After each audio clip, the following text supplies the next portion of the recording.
And thank you everyone for coming. Yes, this panel is put together by Salzburg Global Seminar and three of our illustrious fellows.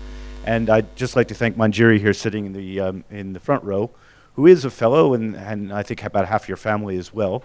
And we're delighted to have the opportunity to share with you for the fourth year in a row participation in your wonderful festival. So thank you. As you saw from the video, what we're trying to produce in Salzburg is global dialogue on various issues, but we're bridging divides, so we're crossing the sectors, crossing the geographies, and crossing the generations. And it's very important that we bring people together who would not normally come together.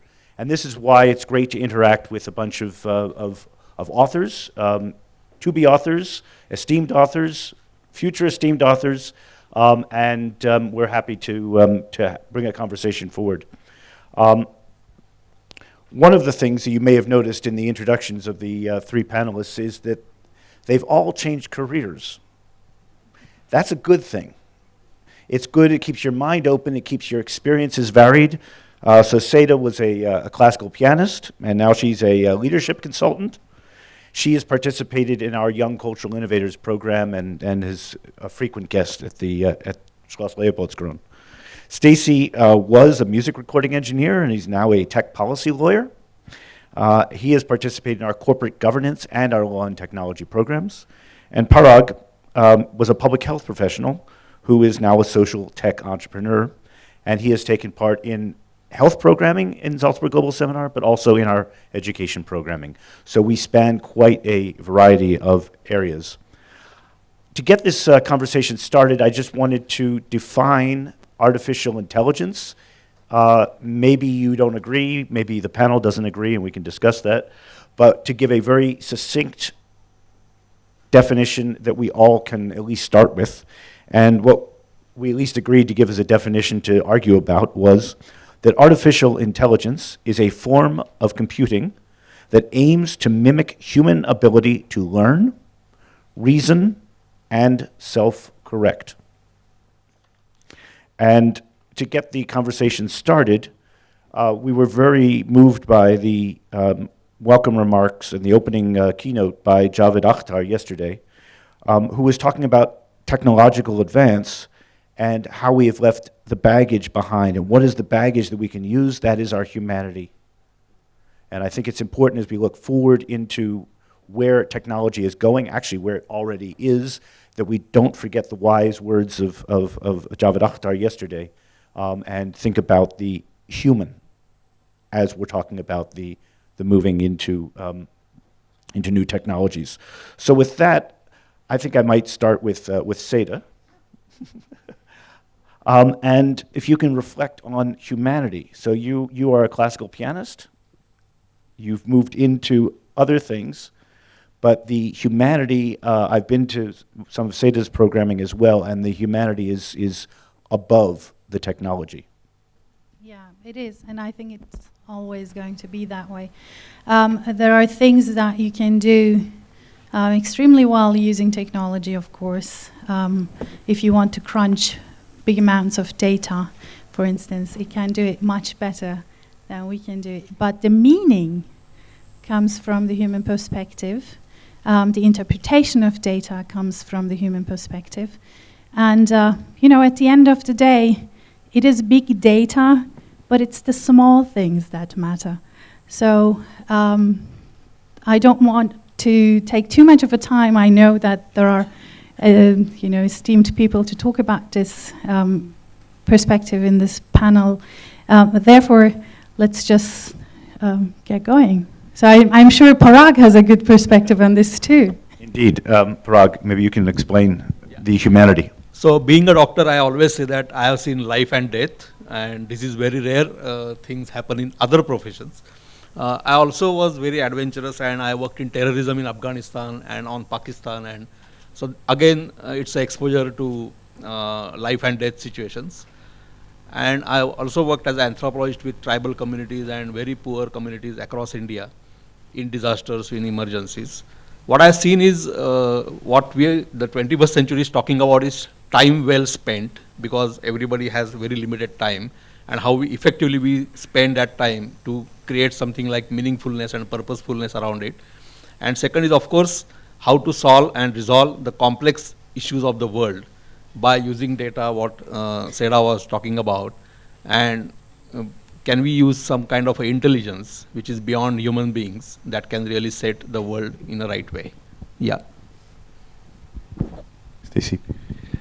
I just, to think about artificial intelligence and technology in general, whether it's the internet or blockchain or artificial intelligence, right now we're at a time where we're looking at we're looking at the issues that have been brought about because of technology, or at least arguably people are blaming technology. But in fact, technology merely reflects our society, the good and the bad of it. And until recently, the mantra of those creating technology has been, let 1,000 flowers bloom, we'll innovate and we'll solve the problems that we create by innovation.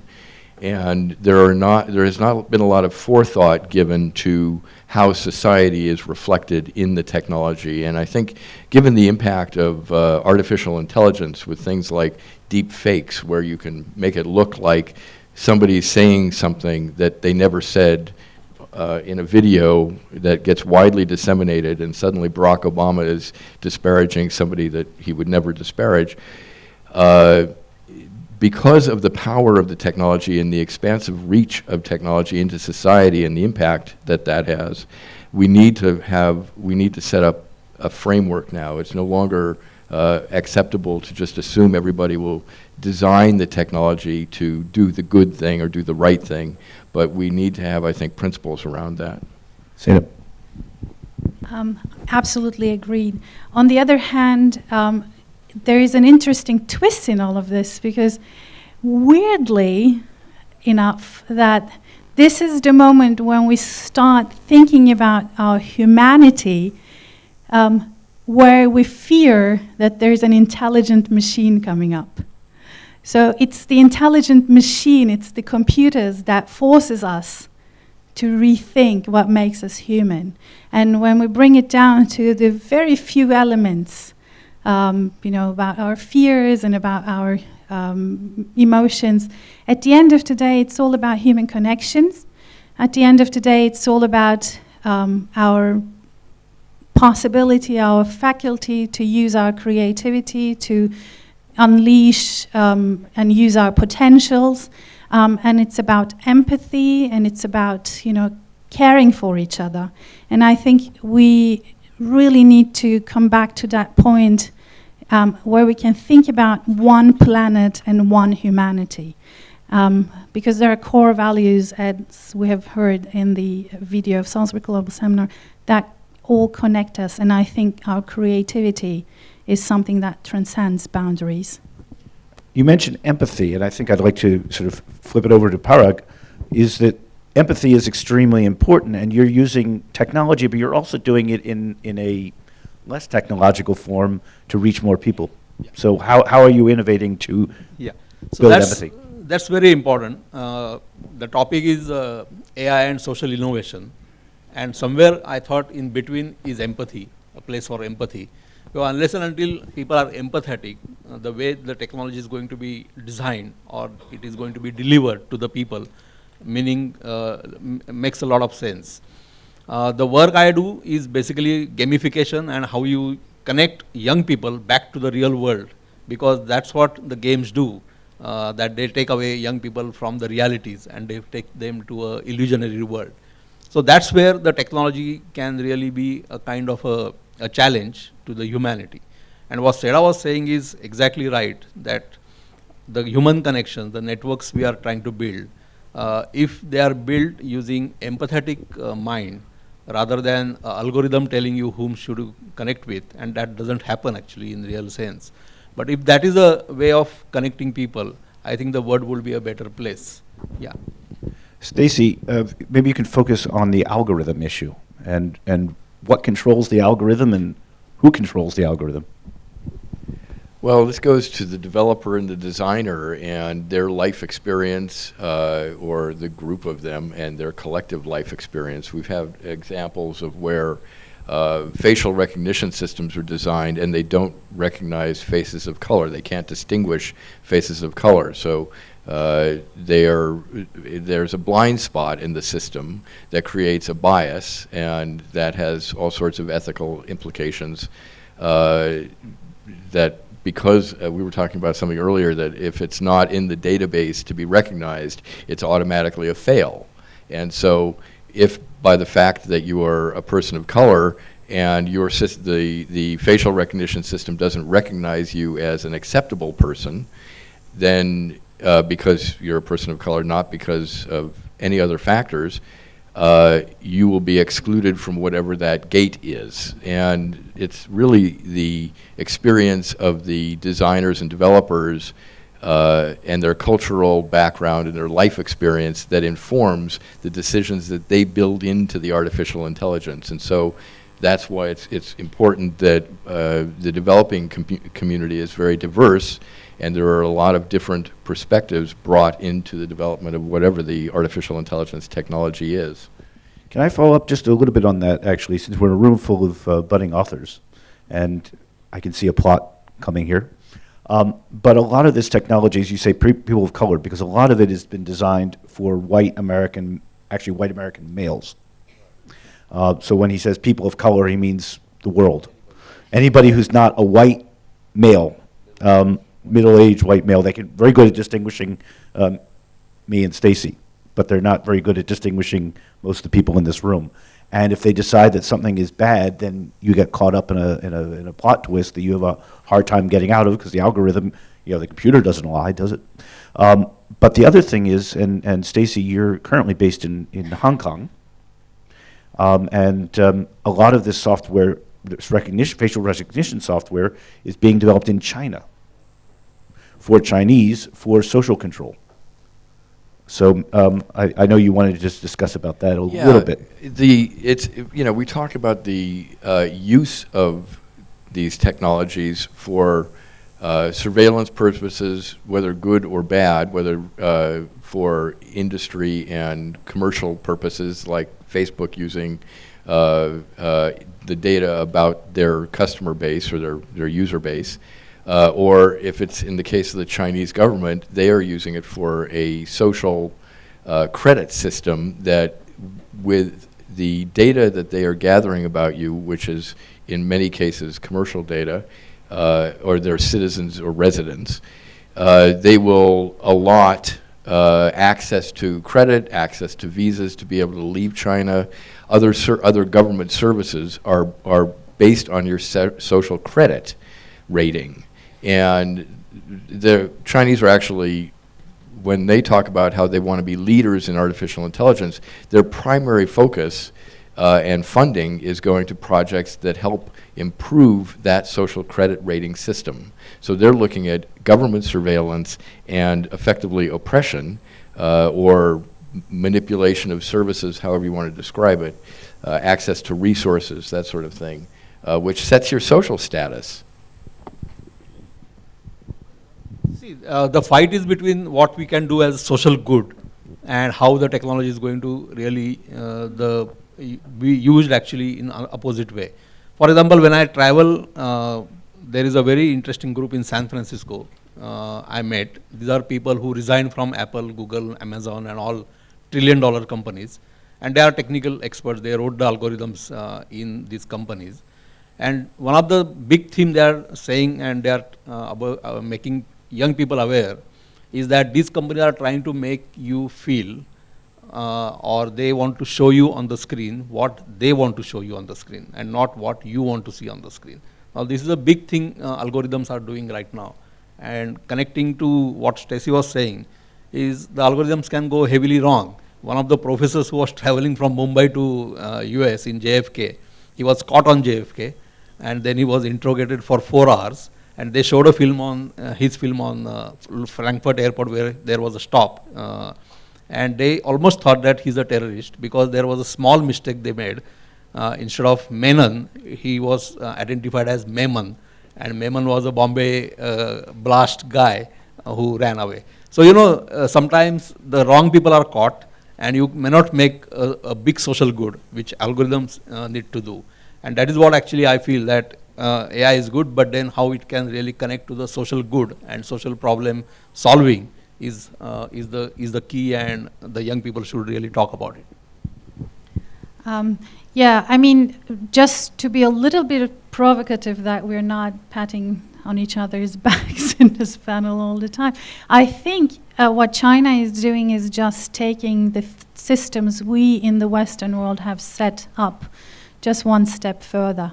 The credit system is nothing really new. You have a credit score in the United States, and if you are not, you know, spending enough money on your credit card, then you kind of also don't get any credit. Or also social recognition. We have all had those instant gratification moments when we use Instagram, Facebook, Twitter, and all the social networks. So what they are doing is just taking it to the next level of Black Mirror first episode kind of thing, which I'm not saying is a good or necessary outcome kind of thing, of course not. But it shows us that at the end of the day, all comes down to the leadership, to how you approach these problems, to how you connect and communicate, and how you design the purpose of all of these possibilities. We were giving this funny example yesterday, a knife you use to cut, you know, a piece of fruit. You can also use to kill people. It's about what we as humanity really want to do about it. And that moves us one step further to the point of, again, yesterday's opening keynote about this we. How can we create a we that benefits everybody, or, you know, most of society at least, better than today? Good, you got an applause line. That's nice. Well, now I Just, said to- but I think I actually want to distinguish what you were saying in the current Western environment of credit ratings and social scores on you know, likes, that sort of thing, on social networks. I think that the choice of whether I show up at a protest in Hong Kong as a Chinese citizen, determining whether I have access to my bank account, or determining whether I have access to a visa to leave China ever again, is a distinction greater than just an elevation of the existing situation. There's actually a movie with I'm sure somebody here knows it, with Benedict Cumberbatch, where he's British, and it's the British system that actually takes this social scoring system to a new extreme. And I can't remember the name of the movie, but I'll let you guys figure that out. But I also, so what I do want to get to is something that you were saying, and how do we get to that, you know, better informed, better outcomes environment? And I think one of the things I would suggest is that those who are making decisions, whether they're public policy deciders or business leaders, need to heed the inputs of a broader section of stakeholders. So where Mark Zuckerberg may not pay that much attention to privacy advocates, for instance, his view of privacy is a rather narrow one, and his view is that people really will care less and less about privacy. The reality is that's not what's going on. So with other inputs in designing their business models and their practices, they might be more thoughtful and reflective, and including views such as yours and the values that society should reflect online. Do you make a distinction, more than what you've done now, but which would you rather have? The government with control of your data, or private companies with control of your data?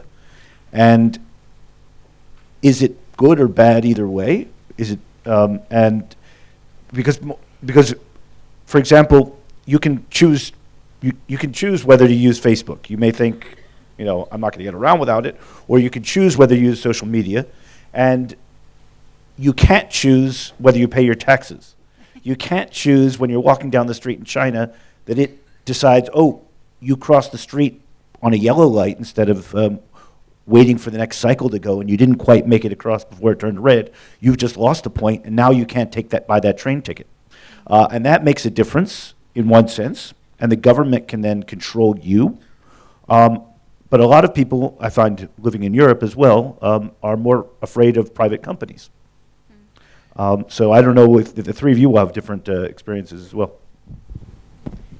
I think it doesn't matter who is in charge. I would prefer to be in charge myself. At least I like the illusion of it. Owning your data is a big issue right now. There are a lot of initiatives. Blockchain seems to be answering some of the aspects of this kind of data protection issues. But at the end of the day, the question about me is, whom do I trust? Whom do I trust that I truly believe that they have my best interest in their mind and not necessarily their own best interest in their mind? If I have the feeling that they have my best interest in mind, like a good hospital, like a good doctor, then I would trust my data to those people probably much more easily. But it's not about, I really want to distinguish here.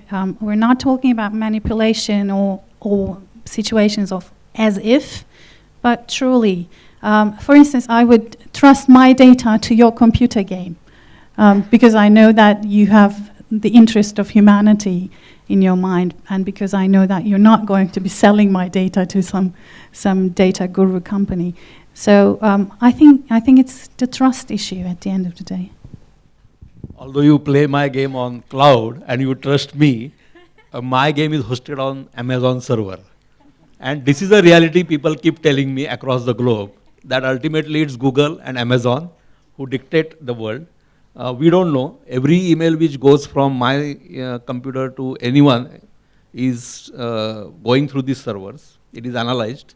They see the pattern. They don't know the person behind, probably, I don't know. So one of the things which we are trying to do is through my project, which is a game which young people play across the globe, we are trying to create what Seda was saying, is that I own my data. And if you really believe in this kind of a philosophy, we are now doing a big partnership with a university in Zurich called ETH, where Einstein studied and taught. And ETH is now interested to work with us, whether we can write this kind of databases where I control my data. And if I use Facebook, if I use Google, if I use anything, then I share that data with my permission, or I can even sell my data if I want to make money. But this is one world, When I was talking to James Heckman, who is a Nobel laureate in economics, he said that this is only 2%, 3%, maybe 10% of the world. The rest of the people, like we know in India, and most of the people sitting here are Indians, the Jan Dhan Yojana, or the rural insurance, or the banking, or the Aadhaar card. Now these are the game changer data issues or data projects which are happening in India.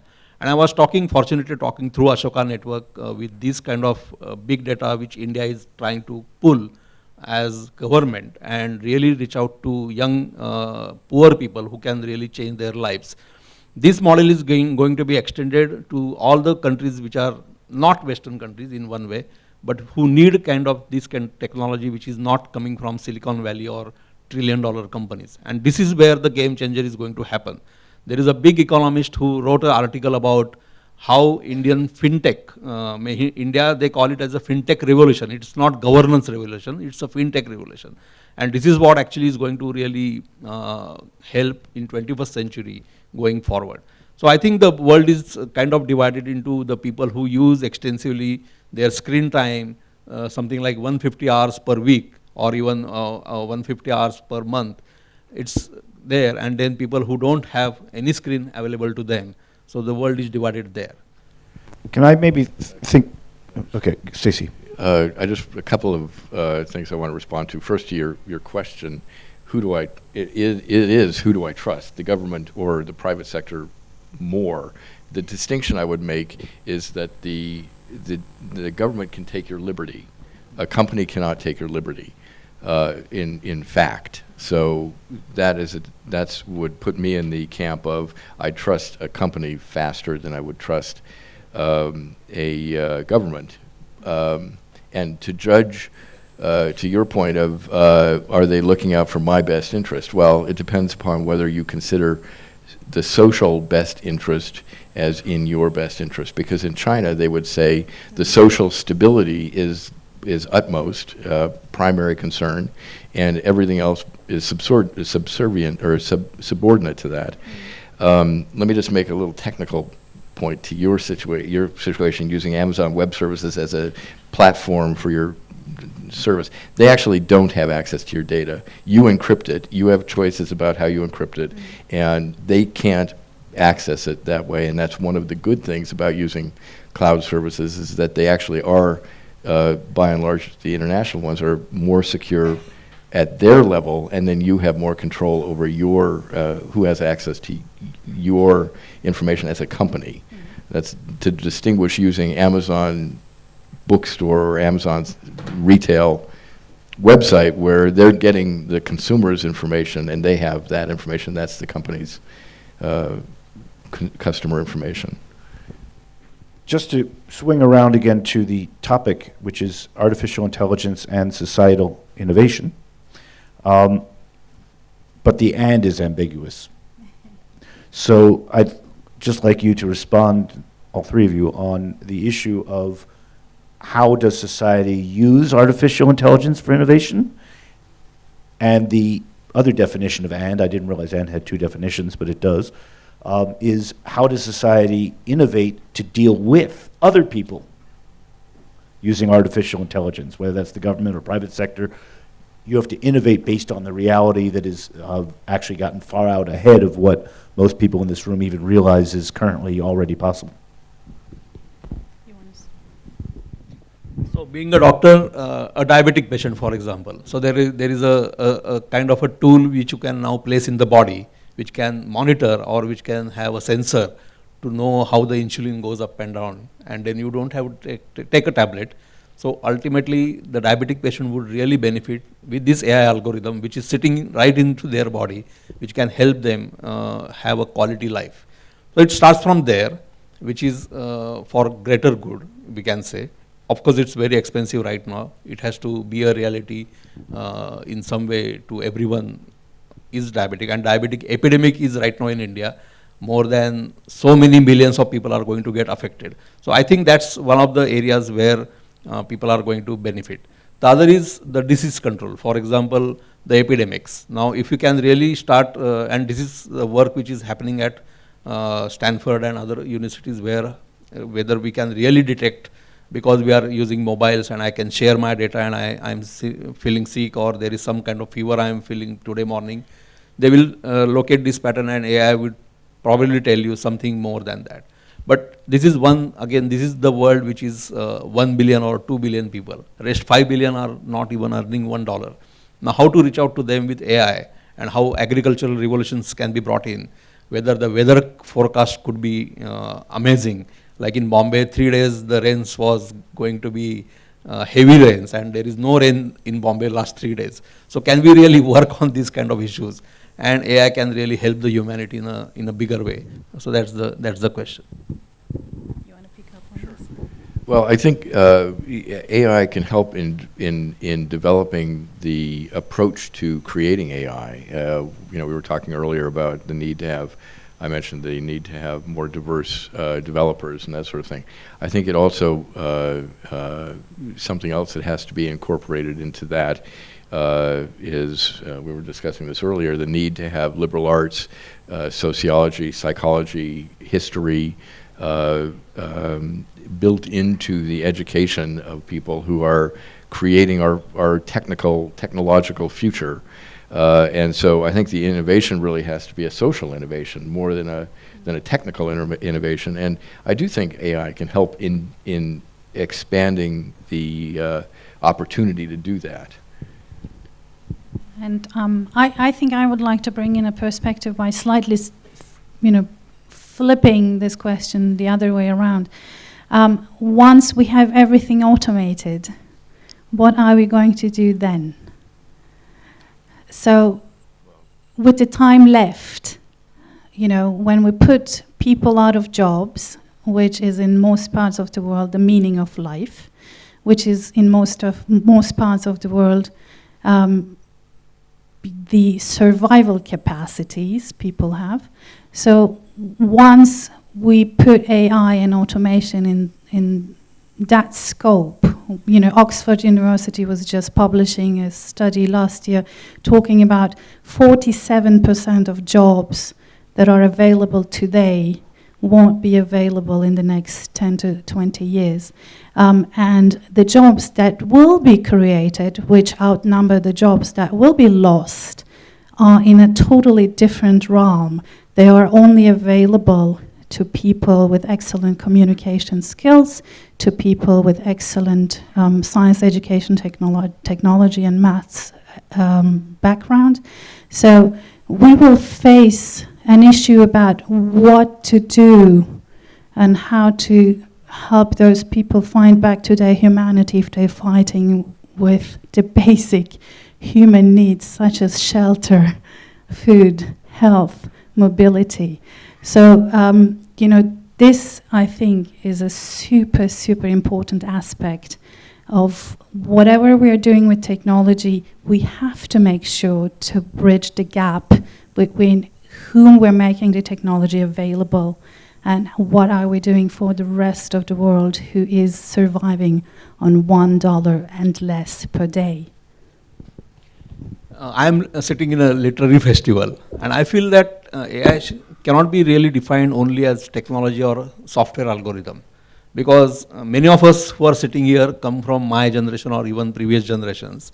The books changed our lives. Like, for example, Jonathan Livingston Seagull. I read that book when I was in the school, and it said that you can really swim against the stream and create something as change making. Or person can change your life. You talk to a person and you remember throughout your life. That's AI, because that's beyond you, that's beyond your mind, who is helping you. So I think there is a big importance of this kind of thing. Sundar Pichai, for example, or many of IITians who really passed out from very ordinary backgrounds, they never got a chance to be effective communicator or having even access to English language. Now these are the people who are defining the next world. Out of 500 Fortune companies, 130 are CEOs from India who came from very ordinary backgrounds. So I think there is some kind of a social process which is set, where how you really connect to the real world, how you really make sense out of that real world, how you become street smart, and then for doing that, what else you are going to do is AI, because that's where I think it goes beyond the software, and we are not stuck with, or we are not any more scared with what the software companies or the big governments are trying to do. I think this ties into, it's a question of, as you say, going beyond the software. It's a question of who's actually in charge. Because it's very easy to come up with a dystopian world where the jobs become automated, society becomes automated. The goal, I guess, would be that we all have a life of leisure and the robots do everything until the robots have learned enough that they realize they don't need us, and we become the slaves to the robots. So they're in control, and we're trying to deal with it. Or are we actually in control and being able to make sure that we maintain our superiority over robots? And if we do that, how are we superior to robots? What will robots never do that we do? They will never be human. If we tie it right back around, there's that empathy, there's that personal relationship. And I think that is extremely important, that we keep that control there and have the override. So, Seda. Yeah, and I think one of the major things is about our creativity. Yesterday we were talking about this. I think I truly believe this. When we think about innovation today, we see innovation in a very mechanical sense, as if products and business models and processes just out of nowhere simply are innovative. But we forget that behind every product that is innovative, life-changing, there is a person or a group of people with their creative powers, with their persuasive powers, and with their stamina and persistence. All of those qualities, and empathy, of course, when you're creating a product, all of those things are basic human qualities, none of which we learn in schools or in our families who are extremely busy trying to, provide. So I think it's all coming back to how we can create quality education using technology, where teachers can actually also partly, we all had those people in our lives, all those teachers who told us the moment when we had this depression about, I'm never going to be able to do that, I'm never going to manage this. And then you have this one person in life who says, we can do this, and you can do this, and I know you have the potential, and I know you have the potential to transform and to transform society. And we need, again, leadership. We need more of those types of people who value the human connection, who know that there is a potential, a creative potential in each and every one of us, which is inherent. Look at kids. You never have to tell a child, now be innovative, now be creative, now think out of the box. There are no boxes in heads of the children. So it shows we're all born with that kind of empathetic, creative muscle. But, I don't know where the flip happens. We seem to just forget and lose the music in life if we don't pay attention. The flip happens when you go to school. Yeah, and because being Ashoka Fellow and being Salzburg Fellow, I work in education in a big way, and the game we created are used schools and universities across the globe. And what Charles said is right, actually, because what is the game changer in this world is going to be how we teach life back into the education. And it's not about life skills, I'm talking about life. And if we don't teach life, how we are going to be empathetic and how we are going to really think about the world as a human. And this is the algorithm. Like, if life is sudden, life is surprise, life is chance, that I am born somewhere just because somebody made me born there. I don't decide my family, I don't decide my religion, I don't decide anything in this world when I am born. And then the opportunities are unequal, that I am born in a poor parent's family or I am born in rich parent's family. All these are so dynamic and so sudden and so surprising elements in our life. If we don't bring this education into the schools back, and this is where actually the role of real life is, that it brings back life education into the school, and that will possibly change. So being a Ashoka Fellow, I believe in every child that's empathetic, what Seda said, and every child has to be change maker, because we have to change this world in a positive way. Yesterday we heard Dr. Patanaik give a very interesting conversation on this stage, and he was talking about the difference between diversity and equality, and making a passionate, I think, plea for diversity as opposed to equality. He says these two things are opposites, but from a technical standpoint, he said that diversity makes no sense logically. It's inefficient. Equality is efficient. If everybody's the same, a company can produce one product you'll all like. That was the example he gave. And but we live in a diverse world. And diversity doesn't mean intolerance. Diversity just means we're different. We respect that we're all different. That's a good thing. That makes the world a much nicer place to live when we're all very different. We can learn from each other and engage with each other that way. But it's not logical. It's not efficient. So how do we either make our new technology, our artificial intelligence, more diverse, the actual AI more diverse, not the people who program it, or how do we make sure we preserve our humanity, which is our diversity, in the face of the machine and the oncoming machine destruction. Dominance. I think that it really raises an interesting question, because it's one thing to say that you have a diverse audience that you're trying to appeal to. So you have a product that will, appeal to a number of people that are of very diverse backgrounds or experiences. But I think the idea of preserving diversity in society and not creating mechanisms, I wanted to say machines, but mechanisms that try to level out level out that diversity, looking for common denominator sorts of analysis. It's avoiding that. It is having the artificial intelligence, or whatever the technology is, recognize that that diversity exists in the world, and that in order for to have equality, you have to recognize diversity. That there are differences. You respect those differences, and in some cases you may set aside the difference to provide a function that is delivered equally to all participants. But it has to be programmed in. But I don't think it's about eliminating the diversity. I think it's really important that it be about recognizing the diversity and identifying it and magnifying it in a sense. And from a very technological standpoint, I don't know whether there are some programmers in this room as well.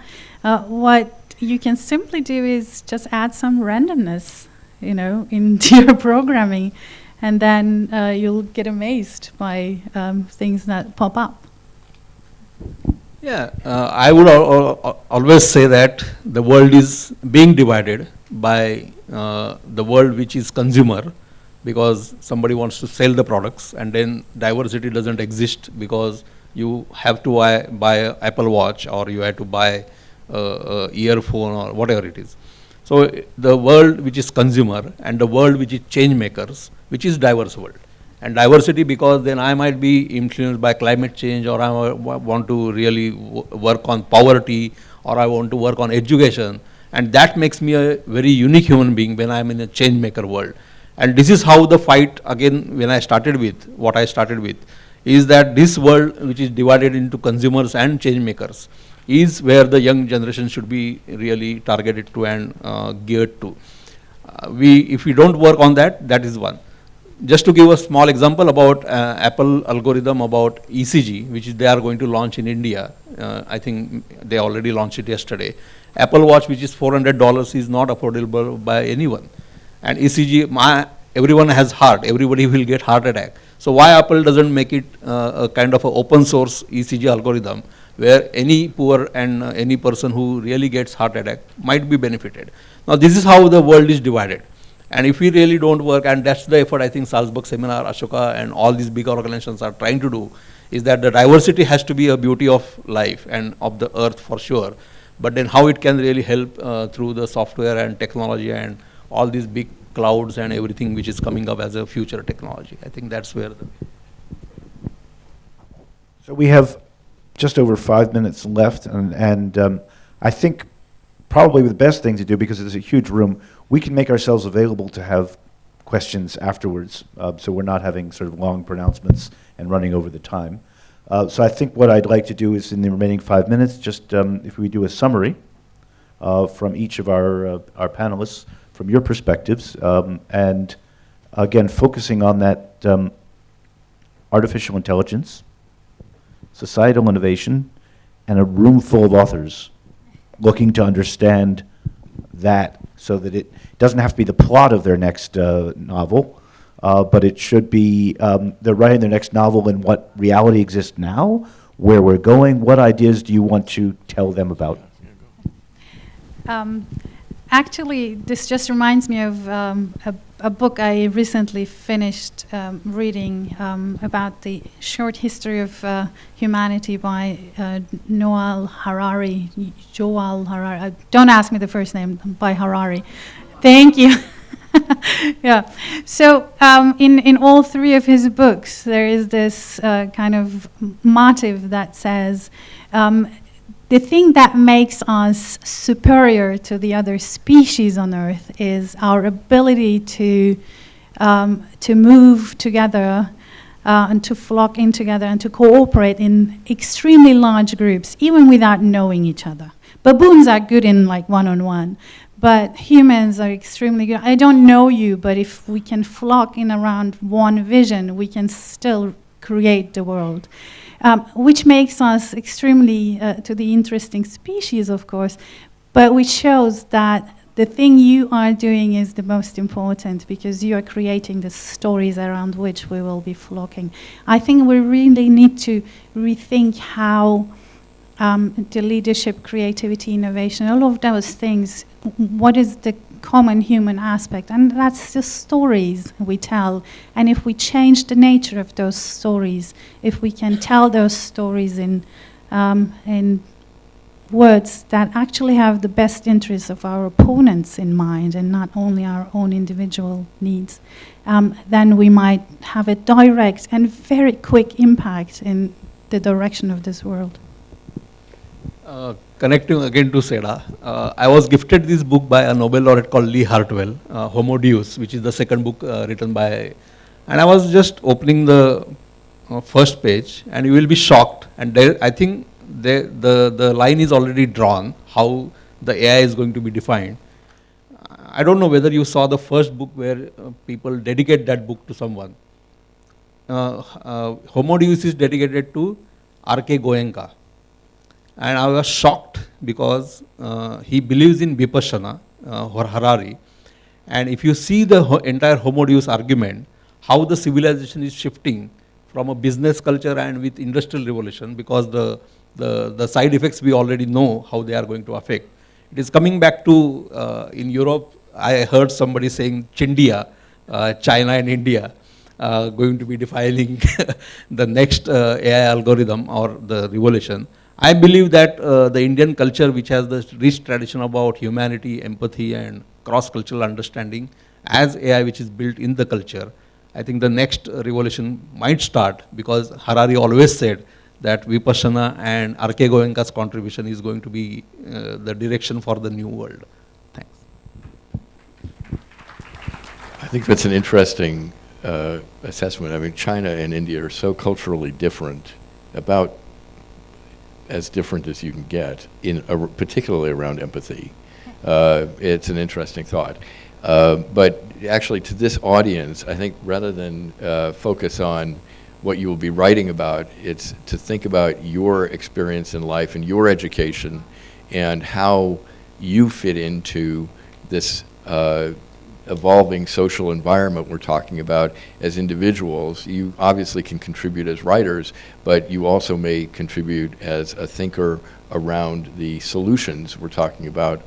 I referenced something earlier about Benedict Cumberbatch, who's popular in my household. It's it's a BBC series called The Last Enemy, and I would actually commend it to everybody. It's interesting take, because it's not in China, it's in the UK. Great. Well, thank you there, and thank you to the everybody in the room. As I said, we are happy to make ourselves available for questions one-on-one, or a group of us will be sort of here in the front. Maybe we'll go outside so we're not interrupting the next program. But I think it's important to get that dialogue started, and I think I'd like to thank all three of the wonderful panelists that we've had up here, because I think they bring different perspectives, and I don't think we're that far apart. And the reason we're not that far apart is that we're all humans, and so I think that's probably telling me that I should end this right now, because the machines control the world. But if we take the machinery away and we deal with you one-on-one or face-to-face, that's a much nicer way to interact. And I think technology is great. And as some people in this room are aware, for example, I don't own a smartphone. Maybe I'm the only one in this room who does not own a smartphone. It's not because I hate technology, it's because I hate telephones, but they start dominating your life. So I just never got one. So with that, thank you to Parag, to Seda, and to Stacy. And thank you to the PILF for inviting us to be a partner, and may we have a long partnership for many years.